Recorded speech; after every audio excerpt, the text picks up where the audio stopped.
The brigade has been operating in the forest around Kremenna, 10 miles north of Lysychansk in eastern Ukraine's Donbas region. This is the same sector where the Russian army split its own T-90 tank and the best BMPT fighting vehicle. It is likely that planners in Kiev specifically intended Challenger 2 to involve the T-90 and BMPT. There weren't many tank-on-tank battles in Ukraine. There are lots of things, of course. During the heady early weeks of the war, Ukraine's 1st Tank Brigade hit T-64 tanks in the woods around Chernihiv, 60 miles north of Kiev. Old ex-Soviet tanks moved past Russian tanks at close range.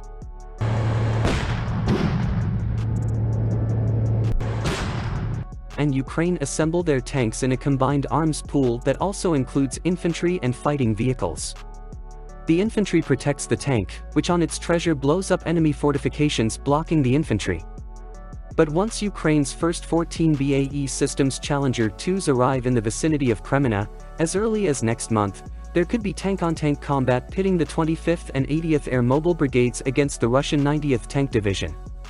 The 90th operates much of Russia's dwindling fleet of new T-90 tanks, as well as 9 surviving examples of the latest BMPT fighting vehicles.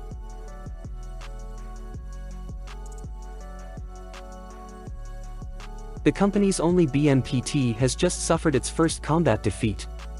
The T-90 weighed 45 tons and 3 people also did not experience a great war. Ukraine has so far destroyed or captured 50 of the roughly 400 T-90s built by tank maker Uralvagonzavod for the Russian army. Still, the T-90 was better on paper than the Ukrainian army's T-64 and T-72. All the more reason for Ukraine to avoid tank battles. The 70-ton, 4-man Challenger 2, on the other hand, outperformed the T-90 and offered better armor protection as well.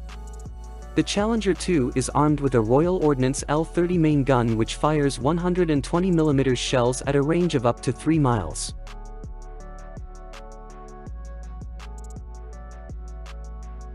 The T-90's crew probably couldn't even see 3 million away, let alone shoot that far with the 125mm smoothbore gun, even as the gunner peered through the Russian Sosna US best day-night sights. However, the 14 Challenger 2 was not as numerous as the Challenger 2. The 25th and 80th Aerial Mobile Brigades each could form a less powerful company with 3 fewer tanks than Ukrainian airborne brigades normally had.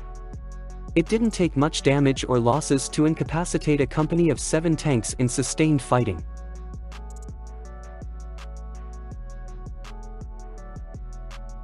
And why is it safe to assume that Great Britain will eventually pay Ukraine an additional Challenger 2?